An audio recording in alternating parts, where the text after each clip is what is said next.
ជាសួរពុកម៉ែបងប្អូនទាំងអស់គ្នានៅក្នុងវីដេអូនេះនាងខ្ញុំនឹងនិយាយពីលោកអុកញ៉ាលីយ៉ុងផាត់ដែលទៅតែត្រូវបានភាគីខាងថៃចេញនៃការចាប់ខ្លួនក៏ដូចជារឹបអូសទ្រព្យសម្បត្តិនៅពេលថ្មីនេះអញ្ចឹងរឿងមួយនេះគឺជាករណីដ៏កក្រើកខ្លាំងមែនទែនដោយសារតែភាគីខាងថៃហ្នឹងបានធ្វើការដកសញ្ជាតិថៃចេញពីលោកអុកញ៉ាលីយ៉ុងផាត់ហ្នឹងកាលពីប្រហែលថ្ងៃមុនហើយឥឡូវនេះបានចេញនៃការចាប់ខ្លួនក៏ដូចជារឹបអូសទ្រព្យសម្បត្តិអញ្ចឹងក្នុងករណីនេះវាល្បីវាក៏ក្រើកនឹងដោយសារតែគេមើលឃើញថាការរឹបអូសឬក៏ការចោទប្រកាន់នឹងមួយជ្រុងនៃរឿងហ្នឹងគឺពាក់ព័ន្ធទៅនឹងនយោបាយអញ្ចឹងហើយនៅក្នុងវីដេអូនេះនាងខ្ញុំនឹងជម្រាបជូនពុកម៉ែបងប្អូនទាំងអស់គ្នាយើងមកពិនិត្យពិច័យទាំងអស់គ្នាថាតើនៅជ្រុងដែលពាក់ព័ន្ធទៅនឹងនយោបាយហ្នឹងហើយវាពាក់ព័ន្ធយ៉ាងដូចម្ដេចខ្លះហើយវាពិតជាពាក់ព័ន្ធទៅនឹងនយោបាយដោយដែលការលើកឡើងផ្សេងឬក៏អត់នៅក្នុងវីដេអូនេះដែរខ្ញុំនឹងចែកចេញជាពីរគឺផ្នែកទី1ហ្នឹងគឺនិយាយពីករណីឬក៏ប្រធានបទលោកអុកញ៉ាលីយ៉ុងផាត់ឬក៏មុខជំនួញអីគាត់ដដែលហើយករណីដែលគេប្តឹងគាត់ហ្នឹងប៉ុន្តែវាពាក់ព័ន្ធទៅនឹងខាងភាគីថៃហើយនឹងមួយផ្នែកខាងក្រោយហ្នឹងគឺយើងពិភាក្ស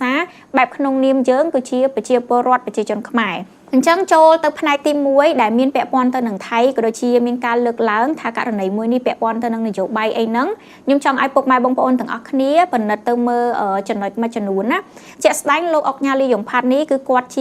ាជនជាតិដើមឬមួយក៏ថាមានសញ្ជាតិថៃនឹងពីកំណើតបន្ទាប់មកគឺគាត់មករស់នៅក៏ដូចជាមកធ្វើការរកស៊ីនៅក្នុងទឹកដីខ្មែរហើយក៏គាត់នៅយូរទៅក៏គាត់បានសញ្ជាតិខ្មែរអីចឹងទៅអញ្ចឹងបានន័យថាសញ្ជាតិខ្មែរគឺជាសញ្ជាតិទី2របស់គាត់ហើយសញ្ជាតិថៃគឺជាសញ្ជាតិដើមកំណើតរបស់គាត់ប៉ុន្តែនៅពេលដែលមានរឿងកើតឡើងចំណុចនេះយើងអត់ទាន់និយាយថារឿងនឹងពិតប្រាកដការចោទប្រកាន់របស់ថៃនឹងពិតឬក៏អត់ទេណាប៉ុន្តែពុកម៉ែបងប្អូនទាំងអស់គ្នាត្រូវមើលថាមុនពេលដែលថៃចេញនៃការចាប់ខ្លួនក៏ដូចជារឹបអូសទ្រព្យសម្បត្តិដ៏ច្រើនមហាសាលក្នុងករណីដែលទៅតែផ្សាយនេះគឺថៃបានដកចោលសញ្ជាតិរបស់គាត់តែម្ដងអញ្ចឹងកន្លែងហ្នឹងវាគឺជាករណីដែលគួរឲ្យសង្ស័យខ្លាំងមែនទែនទី1គឺអត់ទាន់ឆ្លងកាត់ប្រព័ន្ធតុលាការអត់ទាន់ដែលបានប្តឹងលោកអុកញ៉ាលីយ៉ុងផាត់នឹងឲ្យឡើងតុលាការហើយកាត់ទោសថាគាត់មានទោសក្បត់ជាតិគាត់មានទោសណាមួយដែលសមឲ្យដកសញ្ជាតិទេប៉ុន្តែនៅសុកគឺចេញសេចក្តីប្រកាសមកដកឬក៏លុបសញ្ជាតិបុគ្គលម្នាក់នឹងចោលតែម្ដងអញ្ចឹងកន្លែងហ្នឹងគឺវាមានភាព error ច្រើនខ្លាំងមែនតើពុកម៉ែបងប្អូនទាំងអស់គ្នាត្រូវដឹងថាមិនថាយើងជាជនរងគ្រោះឬក៏យើងជាជនដៃដល់ជនអុក្រិតឬក៏សម្លាប់មនុស្សអីទេមនុស្សគ្រប់រូបហ្នឹងគឺកើតមកហ្នឹងត្រូវមានសិទ្ធិចឹងទោះធ្វើខុសក៏ដោយត្រូវក៏ដោយហ្នឹងត្រូវ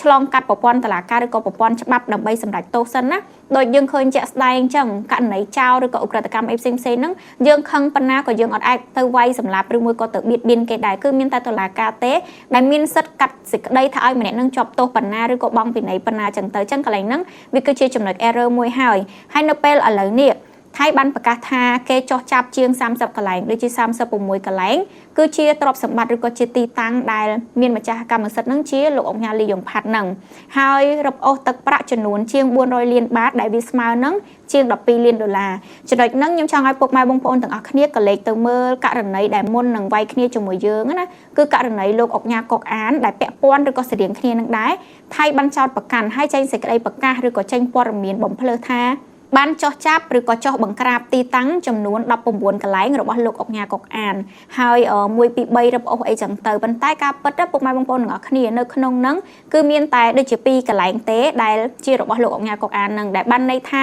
16 17កន្លែងផ្សេងទៀតហ្នឹងគឺជាកន្លែងដែលចោះចាប់កន្លែងផ្សេងចោះរាវចឹងទៅប៉ុន្តែយកមកបូកសរុបគុណបញ្ជីមកលើអុកញ៉ាកុកអានហ្នឹងអញ្ចឹងខ្ញុំគិតថាករណីលោកអុកញ៉ាលីយ៉ុងផាត់នេះក៏វាដូចគ្នាដែរព្រោះខ្ញុំគិតថាអញ្ចេះលោកអុកញ៉ាលីយ៉ុងផាត់នេះបើសិនជាខ្ញុំពិនិត្យទៅមើលមុខរបររកស៊ីរបស់គាត់គឺគាត់អត់ដូចជាខ្ញុំរកអត់ឃើញថាគាត់មានមុខរបររកស៊ីអីឲ្យដុំកំភួននៅខាងប្រទេសថៃទេប៉ុន្តែជាធម្មតាគាត់មានសញ្ជាតិដើមកំណើតគាត់នៅនឹងអញ្ចឹងគាត់មានផ្ទះសម្បែងមានអីនៅនឹងវាអត់ខុសទេប៉ុន្តែវាអត់មានអាចច្រើនដល់ថ្នាក់នឹងទេតាមការគិតរបស់ខ្ញុំអានេះតាមការ analyze ទេព្រោះថាមុខរបររបស់គាត់សឹងតែថាគាត់ប្រើប្រាស់ជីវិតគាត់ទាំងស្រុងហ្នឹងនៅក្នុងប្រទេសកម្ពុជាអញ្ចឹងបើថាចោះចាប់គាត់នៅខ្មែរយើងវាអាចមានមែនចំនួនប៉ុណ្ណឹងកន្លែងតែបើថៃអត់អាចទេអញ្ចឹងជាង36កន្លែងហ្នឹងវាអាចក្នុងករណីដោយការដែលធ្វើស៊ីលោកអុកញ៉ាកុកអានកាលពីលើកមុនអញ្ចឹងអាចចោះចាប់កន្លែងផ្សេងអញ្ចឹងទៅហើយយកមកបូកបញ្ជីហើយប្រកាសសិនថាកន្លែងហ្នឹងជាកន្លែងរបស់គាត់អីចឹងណាតែដែលការពិតខ្ញុំគិតថាវាអាចនឹងមិនពិតទាំងស្រុងទេប៉ុន្តែគេបំផោងព័ត៌មានដើម្បីធ្វើឲ្យឈ្មោះគាត់កាន់តែស្អុយទៅគេអាចចង្អុលមកកាន់ប្រទេសកម្ពុជាយើងហ្នឹងបានកាន់តែច្បាស់ហើយមួយវិញទៀតពុកម៉ែបងប្អូនទាំងអស់គ្នាចំណុចនេះខ្ញុំក៏ធ្លាប់បាននិយាយនៅក្នុងករណីលោកអុកញ៉ាកុកអានដូចគ្នាគឺពាក់ព័ន្ធថាបើសិនជាលោកអុកញ៉ាលីយ៉ុងផាត់ក្នុងករណីបច្ចុប្បន្នដោយដែលភាគីខាងថៃហ្នឹងគេបានចោទប្រកាន់ថាគាត់ហ្នឹងរកស៊ី online scam រកស៊ីអីហ្នឹងខ្ញុំគិតថាប្រហែលជា បើសិនគាត់មានមុខរបរដែលស្របច្បាប់ច្រើនខ្លាំងមែនទែននៅក្នុងប្រទេសកម្ពុជាអញ្ចឹងបើសិនជាគាត់ជាមនុស្សខូចខិលហើយគាត់លួចលាក់មុខរបរខ្មៅមួយចំនួនទីហោះគាត់មានមុខរបរដែលស្របច្បាប់20ហើយក្នុងដំបូលមុខរបរស្របច្បាប់20ហ្នឹងលួចលាក់បន្តិចខ្ញុំគិតថាវាសុវត្ថិភាពជាងទាំងដែលគាត់អត់មានអីសោះនៅក្នុងប្រទេសថៃហើយគាត់ទៅរកស៊ីបោកអនឡាញនៅក្នុងប្រទេសថៃខ្ញុំគិតថាវារៀងមានអីច្រើនដែលនៅពីក្រោយហ្នឹងខ្ញុំគិតថាបើសិនជាខ្ញុំជាមនុស្សធម្មតាបើចាំជាមនុស្សដែលមានបញ្ញាឆ្លាតដូចគាត់រស់ស៊ីបានក្រុមហ៊ុនម៉ាកាណូហ្នឹងទៅធ្វើអីឲ្យគេមើលឃើញបែបលក្ខណៈច្បាស់ចឹងទេអញ្ចឹងខ្ញុំគិតថាកន្លែងហ្នឹងក៏ជាចំណុចដែលគួរឲ្យសង្ស័យដែរមួយវិញទៀតហ្នឹងគឺខ្ញុំគិតថាពាក់ព័ន្ធទៅនឹងនយោបាយព្រោះថានៅក្នុងថ្ងៃទី10នេះផ្ទាល់ថៃបានបង្កើតជាសេណារីយ៉ូផ្សេងដែលមកចោទប្រកាន់ថាយើងនឹងជាប្រទេសអត់ស័ក្តិស្អំហើយហ្នឹងគឺវាស្ទាយដដែលទេកាលពីក្នុងករណីលោកអុកញ៉ាកុកអានណាក៏គេធ្វើឡើងនៅក្នុងមុនពេលដែលគេវាយប្រហារមកលើយើងឬក៏បើកការវាយប្រហារបើកការបាញ់ប្រហារមកលើយើងដូចគ្នាអញ្ចឹងករណីនេះដូចគ្នាក្នុងថ្ងៃទី10នេះផ្ទាល់មានករណីថៃទាហានថៃជន់មីនមានករណីដែលគេថាពជាពេលឬក៏បង្កកចោលកិច្ចព្រមព្រៀងសន្តិភាពមួយយើងអីចឹងទៅហើយបន្ទាប់មកកើតរឿងនៅជាមួយនឹងលោកអុកញ៉ាលីយ៉ុងផាត់នឹងទៀតតាមពិតយើងអាចគិតចឹងបានមែនព្រោះថាវាចៃដន្យពេកហើយជាក់ស្ដែងហ្នឹងអុកញ៉ាមួយរូបហ្នឹងគឺគាត់មានអធិបុលខ្លាំងនៅក្នុងសង្គមកម្ពុជាយើងបើយើងនិយាយពីវិស័យរកស៊ីគាត់ជាអ្នកចំនួនធំដែលមានក្រុមហ៊ុនបុតសម្ព័ន្ធច្រើនមានមុខរបរច្រើនមានទាំងឈ្មោះដែលធ្វើជាផ្លូវឬក៏ថាមានផ្លូវដែលជាឈ្មោះគាត់ទៀតអញ្ចឹងបានន័យថាគាត់មានអធិបុលខ្លាំងមែនតើហើយនៅក្នុងជួររាជរដ្ឋាភិបាលគាត់គឺជាសមាជិកប្រសិទ្ធិអញ្ចឹងកន្លែងហ្នឹងគឺជាចំណុចខ្លាំងដែលជាហេតុផលមួយដែលថៃយកគាត់ហ្នឹងធ្វើជាគោលដៅគេហៅថាយកគាត់ហ្នឹងគឺជា target នៅក្នុងការធ្វើឲ្យឈ្មោះយើងហ្នឹងកាន់តែអាក្រក់អញ្ចឹងដោយតែករណីមុនអញ្ចឹងគឺគេចង់ធ្វើឲ្យបែបណាឈ្មោះដែលពាក់ព័ន្ធជាមួយនឹងក្បាលម៉ាស៊ីនយើងហ្នឹងប្រឡាក់ឲ្យកាន់តែខ្លាំងអញ្ចឹងករណីដែលមានពាក់ព័ន្ធទៅនឹងប្រទេសថៃគឺមានប៉ុណ្ណឹងឥឡូវយើងចូលមកដល់មួយផ្នែកទៀតនៃវីដេអូនេះគឺយើងនិយាយនៅក្នុងនាមជាប្រជាជនខ្មែរដោយសារតែអញ្ចេះខ្ញុំទទួលស្គាល់ហើយខ្ញុំក៏និយាយមកជារឿយៗដែរតែវាមិនមែនតែខ្មែរយើងទេនៅអាស៊ីយើងគឺមិនងាយទេក្រៅពីសិង្ហបុរីមួយនៅប្រទេសណាក៏នៅមានដែរអំពើពុករលួយហើយនឹងបញ្ហារកម្មប្រកបផ្សេងៗអញ្ចឹងខ្មែរយើងក៏មានហើយខ្ញុំក៏ទទួលស្គាល់ដែរប៉ុន្តែយ៉ាងណាមិញពុកម៉ែបងប្អូនទាំងអស់គ្នាខ្ញុំគិតថាពេលវេលាមួយនេះគឺជាពេលវេលាដែលយើងទាំងអស់គ្នាត្រូវរួបរวมចឹងខ្ញុំអត់ចង់ឲ្យបែកបាក់ជាពិសេសក្នុងករណីនេះបានន័យថាដោយសារតែកន្លងមកយើងមានអំពើពុករលួយយើងមានរឿងផ្សេងជាច្រើនដែលប្រជាពលរដ្ឋមួយចំនួនគឺគាត់អត់សូវសប្បាយចិត្តអត់សូវពេញចិត្តទៅនឹងអ្នកដែលមានមុខងារនៅក្នុងជួររាជរដ្ឋាភិបាលទេអញ្ចឹងហើយនៅក្នុងករណីដែលអុកញ៉ាលីយ៉ុងផាត់នេះគាត់មានងារឬក៏មានតួនាទីគាត់ជាព្រឹទ្ធសភាសមាជិកព្រឹទ្ធសភាអញ្ចឹងទៅនៅពេលដែលគាត់មានរឿងអញ្ចឹងគឺប្រជាជនយើងមួយចំនួនហ្នឹងគឺគាត់អត់ចូលចិត្តតែម្ដងហើយគាត់គិតថាលោកអុកញ៉ាម្នាក់ហ្នឹងគឺជាមនុស្សអាក្រក់ឬមួយក៏អី1 2 3ចឹងអញ្ចឹងនៅក្នុងចំណុចនេះខ្ញុំអត់ទាន់ដឹងទេពុកម៉ែបងប្អូនទាំងអស់គ្នាដឹងគោលចំហរបស់ខ្ញុំហើយបើសិនជាអត់ទាន់ចាញ់ពីតុលាការអត់ទាន់មានសេចក្តីស្រែកបំភ្លឺខ្ញុំអត់អាចអះអាងបញ្ជាក់ថាគាត់គឺជាបុគ្គលស្អាតស្អំ 100% ឬក៏ខ្ញុំអត់អាចហៅគាត់ថាគាត់ហ្នឹងគឺជាបុគ្គលដែលរកស៊ីខុសច្បាប់អីទេប៉ុន្តែមានរឿងមួយចំនួនដែលយើងអាចលើកយកមកនិយាយគ្នាបានអញ្ចឹងក្នុងករណីនេះហ្នឹងគឺខ្ញុំចង់និយាយថាខ្ញុំមិនមែនការពារបុគ្គលខលខូចឬក៏ជនទុច្ចរិតទេប៉ុន្តែខ្ញុំក៏អត់ចង់ឲ្យពុកម៉ែបងប្អូនទាំងអស់គ្នាស្អប់គ្នាឯងដែរជាពិសេសដោយសារតែគាត់ជាសមាជិកក្នុងព្រឹទ្ធសភាអញ្ចឹងបើសិនជាយើងទាំងអស់គ្នានាំគ្នាទទួលស្គាល់នាំគ្នា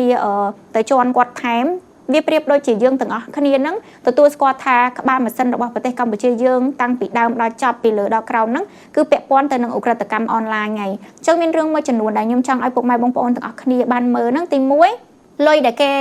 ចាប់បានឬក៏លុយដែលគេបង្កក់ហ្នឹងក៏គេអត់មានបកស្រាយច្បាស់ដែរហើយគេអត់មានបង្ហាញភស្តុតាងអីមកឲ្យច្បាស់លាស់ថាអ្វីដែលគេផ្សព្វផ្សាយអាក្រក់ពីអុកញ៉ាហ្នឹងមកលើកម្ពុជាយើងហ្នឹងពិត 100%ទេហើយខ្ញុំបញ្ជាក់ដដែលដូចគ្នាខ្ញុំគិតថាកន្លែងហ្នឹងគឺថៃមានបំណងព្រោះថាតាមពិតទៅគឺថៃអាចចាប់លោកអុកញ៉ាហ្នឹងលីយ៉ុងផាត់ហ្នឹងនៅក្នុងនាមជាប្រជាជនថៃប៉ុន្តែមុននឹងគេចាប់គេធ្វើម៉េចផ្ដាច់ទំនាក់ទំនងធ្វើម៉េចឲ្យបុគ្គលម្នាក់ហ្នឹងលែងជាពលរដ្ឋថៃតបមកចោទថាម្នាក់នឹងអាក្រក់ទៅហើយម្នាក់នឹងគឺជាពលរដ្ឋខ្មែរដល់ពេលព័ត៌មានចេញមកម្នាក់នឹងជាអុកញ៉ាខ្មែរម្នាក់នឹងគឺជាជនជាតិខ្មែរពួកគេបានលុបជនជាតិភាពជាជនជាតិថៃរបស់គាត់ចេញពីនេះរបស់គេហើយអញ្ចឹងណាមួយវិញទៀតហ្នឹងគឺអ្វីដែលថៃចោទប្រកាន់ហ្នឹងគឺពាក់ព័ន្ធទៅនឹងថាគាត់លាងលុយជាពិសេសហ្នឹងគឺការឆោបោកតាមរយៈប្រព័ន្ធអនឡាញបញ្ជាក់ទៀតហ្នឹងគឺខ្លាចពុកម៉ែបងប្អូនអរគ្នាថាខ្ញុំកាន់ជើងឬមួយក៏ខ្លាចថានឹងខ្ញុំហ្នឹង អត់ហ៊ាននិយាយឬមួយក៏មកចឹងទៅគឺខ្ញុំប្រកាន់ចំហនៅកណ្ដាលគឺយើងត្រូវមើលថាចែលោកអុកញ៉ាម្នាក់នឹងលោកអុកញ៉ាលីយ៉ុងផាត់នឹងគឺគាត់មានចំនួននៅខ្មែរច្រើនខ្លាំងមែនតើពុកម៉ែបងប្អូនអរគ្នាអាចទៅ search មើលបានទៅលីយ៉ុងផាត់ LYP group ចឹងគាត់មានច្រើនណារ៉ូស៊ីដូច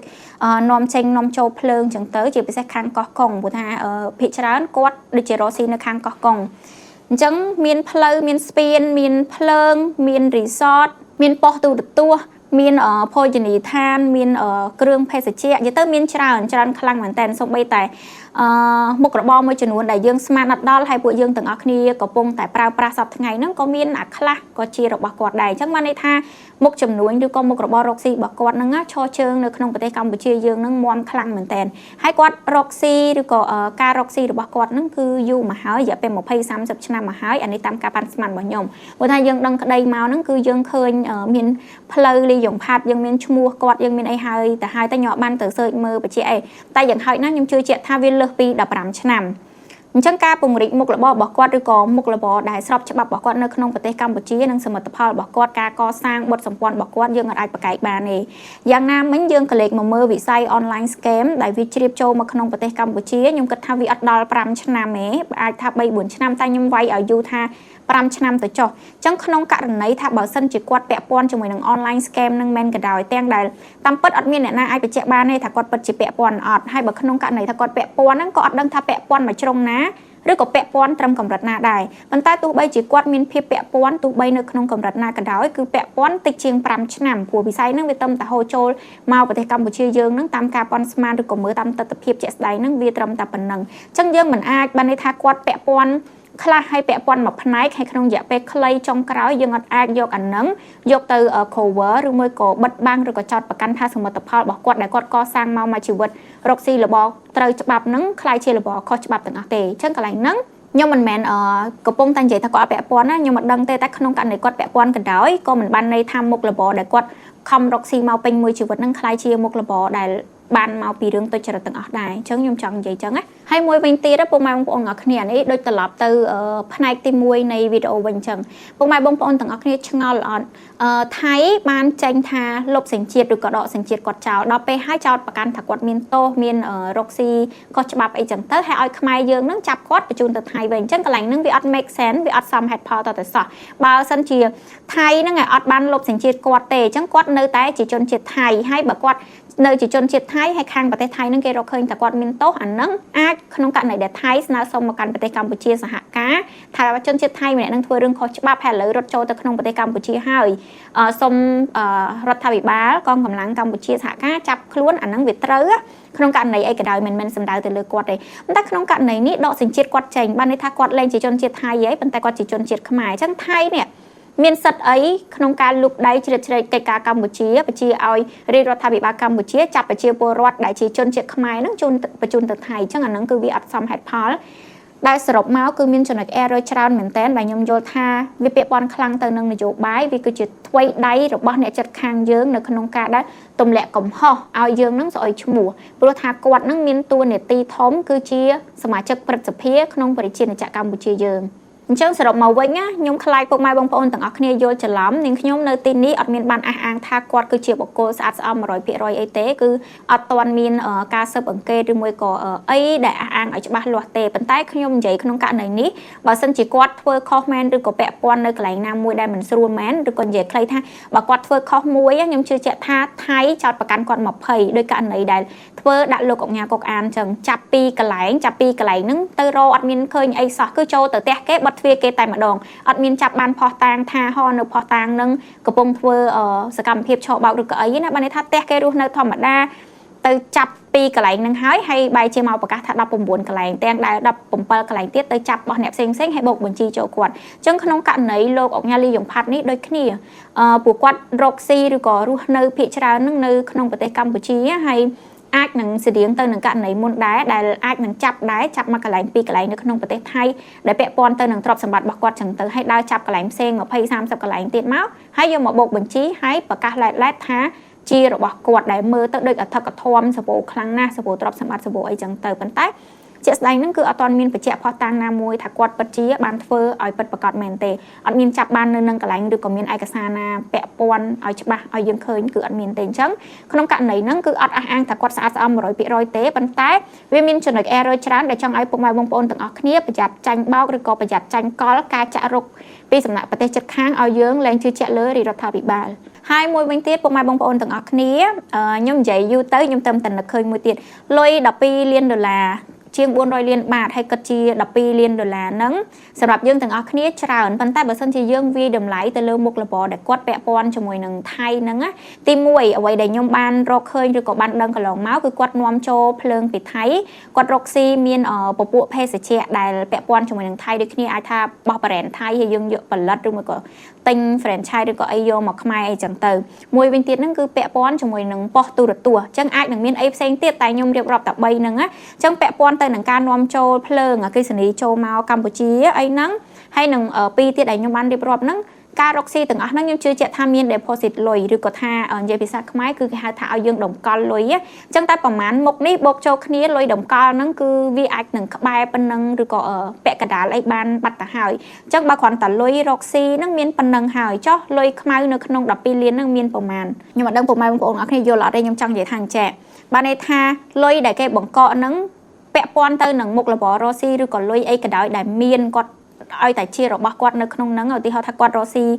នាំភ្លើងចូលអញ្ចឹងគាត់ត្រូវបកក់លុយគេឬក៏ថាគាត់ត្រូវតម្កល់លុយនៅគេអញ្ចឹងទៅដល់ពេលមានរឿងអញ្ចឹងគឺគេកាត់លុយអាលុយដែលគាត់តម្កល់ទុកហ្នឹងយកទៅតែម្ដងហើយមួយវិញទៀតនៅក្នុងចំណោម400 លានបាតឬក៏$12 លានហ្នឹងដូចជាមានខ្ទង់$2 លានដែលបកក់ចេញពីកុំធនាគារគាត់ណាអញ្ចឹងបានន័យថា$10 លាននោះអាចនឹងបកកចេញពីអ្វីដែលនាងខ្ញុំបានរៀបរាប់អាចថាលុយ deposit ឬក៏លុយពីកន្លែងណាកន្លែងណីផ្សេងមកអញ្ចឹងបើសិនជាយើងគិតទៅលុយរកស៊ីនេះវាមួយចំនួនធំទៅហើយអញ្ចឹងលុយមួយចំនួនទូចទៀតនៅក្នុងហ្នឹងដែលយើងអត់ដឹងប្រភពតែមិនប្រកាសថាវាអត់មានប្រភពទេតែគាត់ថាខ្ញុំនិងពុកម៉ែបងប្អូនទាំងអស់គ្នាអត់ដឹងប្រភពវាអាច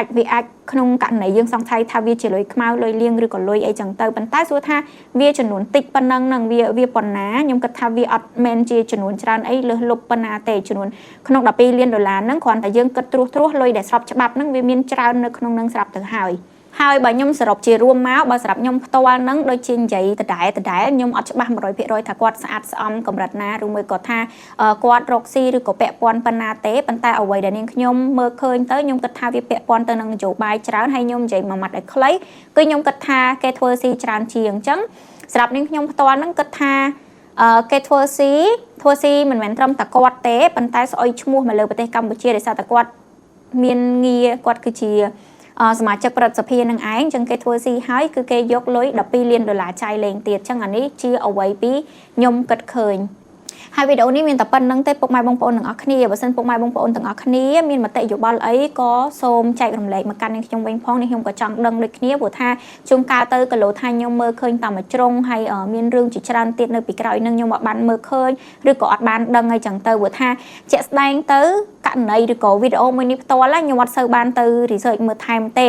ក្នុងករណីពីប្រហែលជាជាងកន្លះខែមុនហ្នឹងនាងខ្ញុំបានតាមដានព័ត៌មានថៃដែលគេភ័ន្តឈ្មោះអុកញ៉ាខ្មែរយើង2នាក់គឺមានអុកញ៉ាកុកអានហើយនិងអុកញ៉ាលីយ៉ុងផាត់ហ្នឹងអញ្ចឹងទៅខ្ញុំគ្រាន់តែស្ដាប់ម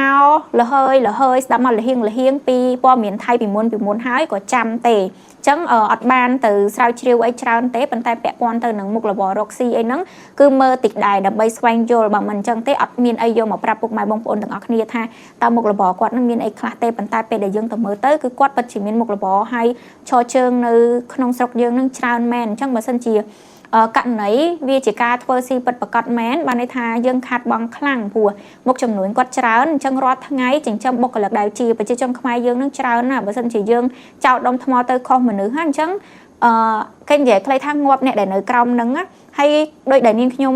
ព្យាយាមរៀបរាប់ចឹង online scam ចូលមកក្នុងរយៈពេល5ឆ្នាំចុងក្រោយទាំងដែលការឈរជើងរបស់គាត់នៅកម្ពុជារាប់សិបឆ្នាំមកហើយអញ្ចឹងបើគាត់ខុសមែនក៏បានន័យថាវាជាផ្នែកមួយនៃទ្រព្យសម្បត្តិគាត់ដែលរកបានមកពីរឿងទាំងអស់ហ្នឹងតែទ្រព្យសម្បត្តិភាគច្រើនសឹងតែថាខ្ញុំហ៊ានឲ្យ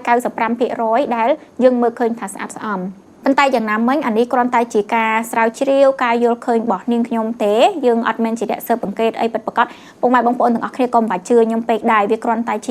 មតិយោបល់មួយជ្រុងពីខ្ញុំប៉ុណ្ណោះពុកម៉ែបងប្អូនទាំងអស់គ្នាអាចទៅព្យាយាមស្វែងយល់មើលខ្លួនឯង ប៉ុន្តែនឹងថ្ងៃអ្នកណាក៏កុំជឿខ្ញុំក៏កុំជឿគេក៏កុំជឿត្រូវតែមើលហើយយល់ខ្លួនឯងហើយនឹងចេះឆ្ងល់ណាចឹងពីខ្ញុំទៅមានតែប៉ុណ្្នឹងទេពុកម៉ែបងប្អូនទាំងអស់គ្នាកុំភ្លេចនៅក្នុងការចែករំលែកមកកាន់នឹងខ្ញុំវិញក៏ដូចជា Subscribe ពួកយើងនឹងជួបគ្នាក្នុងវីដេអូក្រោយៗទៀតអរគុណជម្រាបលាបាយបាយ